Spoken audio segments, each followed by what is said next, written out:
Building habits slowly is the foundation for success. When I worked in New York City, I found myself getting into some bad habits. I took the train to work and got off at the station that was closest to my office.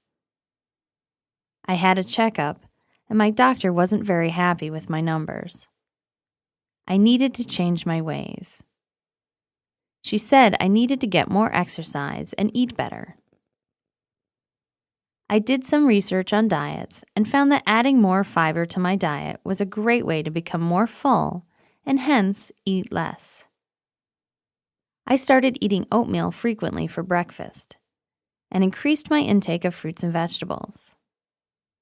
I didn't give up sweets altogether, but scaled back on them significantly. But I didn't do this all at once. I incorporated these diet changes over several weeks. As for my exercise, I decided to start walking. Even here, I started out slowly.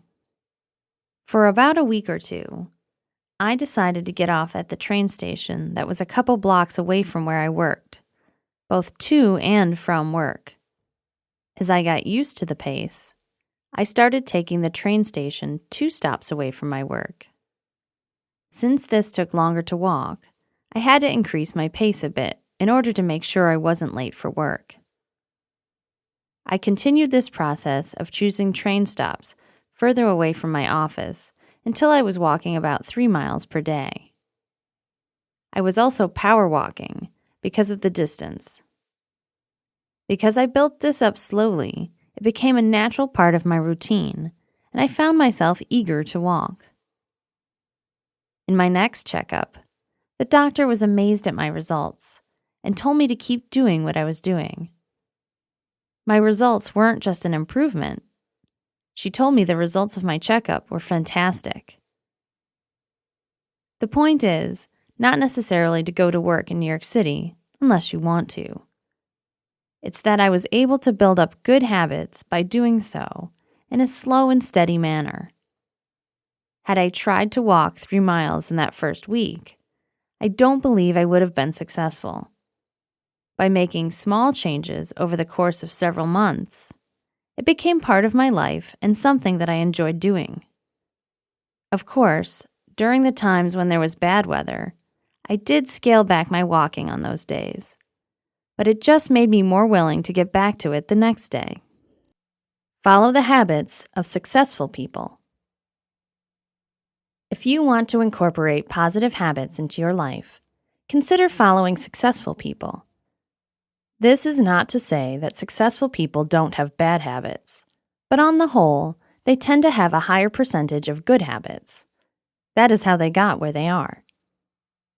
Many successful people have books written about their success. This makes it easy to find out how they became successful and work towards doing what they did to emulate their success. The more you read about their experiences, the easier it will be to adopt what they have done. While each successful person may have a different set of good habits that they adhere to, there will be some common themes throughout. You will likely find that many of them try to stick to a routine in their day-to-day lives. They get up at the same time every day, which is often early in the morning. They go to bed early so that they get enough sleep. They tend to be avid readers. They, too, have read the successes of others before them. This is what they use to create the path towards their success. You will find it common for successful people to eat healthily. This gives them the energy they need to get their work done and reduces the amount of downtime due to sluggishness. Many often will incorporate exercise into their routine, as well as to keep at the top of their game. Another habit that you will find common among successful people is they plan. They set goals and follow those goals with predetermined milestones. This helps them determine what works and what to alter when things don't work out as planned.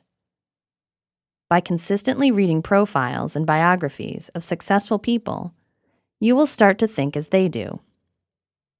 This is a big step when trying to alter your behavior towards better habits. It does take practice and time. But refocusing your mind to think in similar ways to those you believe are successful will plant the seeds towards making it happen for you. Changing habits or creating new ones is never easy, but following the success of others will go a long way in developing your own routines towards success. Who knows, perhaps someday people will be reading about you when you publish your biography based on the successes that you will achieve. Hey, you have to start somewhere. Forming positive habits is easier when you break negative ones. People develop bad habits during their lifetime. Some are really difficult to break. But if the bad habits can be broken, it will make forming positive habits that much easier. Take smoking, for instance. There aren't too many people that will disagree that this is a really bad habit. This includes smokers. Exercise is a good habit, as long as you approach it correctly. Yet, it will be very difficult for smokers to adopt the good habit of exercise because the smoking interferes with their ability to breathe. This is a crucial aspect to exercising properly. Another example is procrastination. Most people universally agree that it is not a great habit. While it's not as life-threatening as smoking, it can be a cause for companies to fire someone who engages in it. If people want to be more productive and they tend to procrastinate, they will need to break that bad habit. The good news is that procrastination is much easier to break than smoking. Also, just the nature of breaking it makes someone automatically more productive. Of course, not every bad habit is going to be offset by a good one. There are certainly plenty of bad habits that may not have any effect on good ones. They can easily coexist. For example, if someone is a smoker, that doesn't automatically make them a procrastinator. Therefore, they could already be very productive in their work. Some may argue that taking several breaks for smoking can have the equivalent outcome as one who procrastinates. But not everyone who smokes takes multiple breaks per day, so it is a weak argument at best. One way to approach a positive habit formation is to think about how many hours you spend awake every day. If you increase the number of positive habits, something has to give. Let it be the negative ones. Unless those negative habits are done in your sleep, like snoring, in your waking hours, you either have to forego those negative habits or you simply cannot add any more of the positive ones.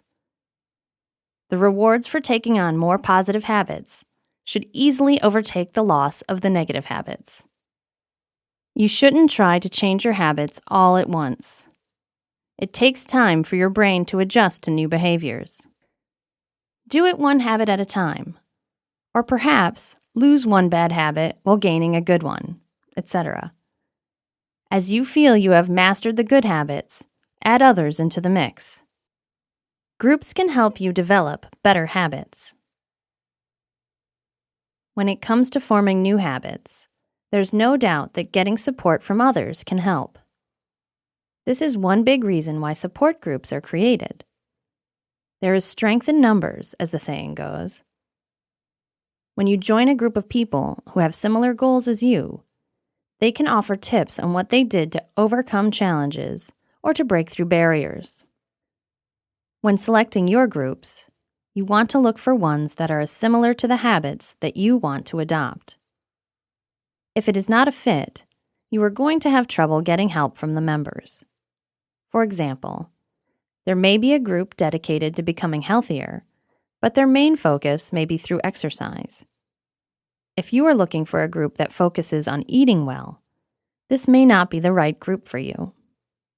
It's not that the group is wrong for focusing on exercise. It's just not what you were looking for. Finding groups can be as easy as searching your favorite search engines. Simply use the name of the habit followed by the words groups, forums, or blogs. You can try all three in separate searches. When checking out the groups, make sure they are fairly active and engage frequently. Otherwise, it could be a waste of time. Facebook can also be a great place to find people who have formed groups similar to what you were looking for. You can start out by searching for the habit or topic. If you want even better results, you can try following the phrase, people who are looking to, followed by the activity. You could also do the same with people who are looking for, etc. As with forums and blogs, make sure the groups you choose are active and have enough members to make it worth your while. Meetup.com is another website you can use to find groups of people, all trying to accomplish similar goals. They require the groups to actually meet in person as part of its terms of service. But this can be a great way to get to know people and develop new friendships. If a particular group you are looking for doesn't exist, you can create your own as long as you follow the terms of service. Joining groups to help you create positive habits can really help you succeed in adopting those habits. The groups will have people that have experienced what you are looking to accomplish. Do you believe in the law of attraction? There is a wide belief by many in the phrase, what goes around comes around. What you put out into the universe, you will get back in abundance. If you give, you will get. Conversely, if you take, you will have everything taken away from you. Thoughts can be considered transmissions out into the universe. If you put out negative thoughts, you set up the environment to receive negativity. And if you send out positive thoughts, you can expect positive energy to return to you.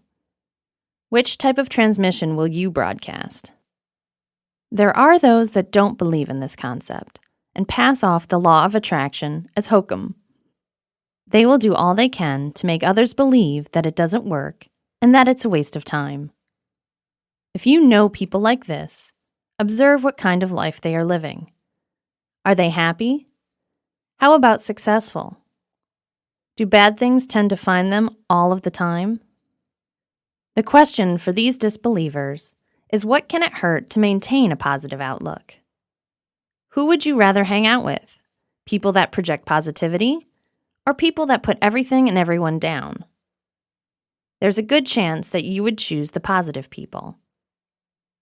Another aspect to this is, what if it turns out there really is something to the theory of the law of attraction? Wouldn't you rather be on the good side of that situation? Overall, being someone who creates a positive environment is going to be more attractive to others. In turn, they will be liked more and get more of what they want. So even just from an intuitive stance, you can see that there is some truth to the theory. Some people will refer to this concept as karma. It is certainly similar and has the same end results. Put out bad karma, and you should expect to get much of that in return. Put out good karma, and this will flow to you in abundance. There are plenty of books on how to use the law of attraction to your benefit. You may think that these aren't needed, but it does require looking at life from a different perspective and shifting your beliefs towards positive thinking. It's definitely worth exploring some of these books, as they can give ideas and exercises on becoming and staying positive. It won't hurt to at least give it a try.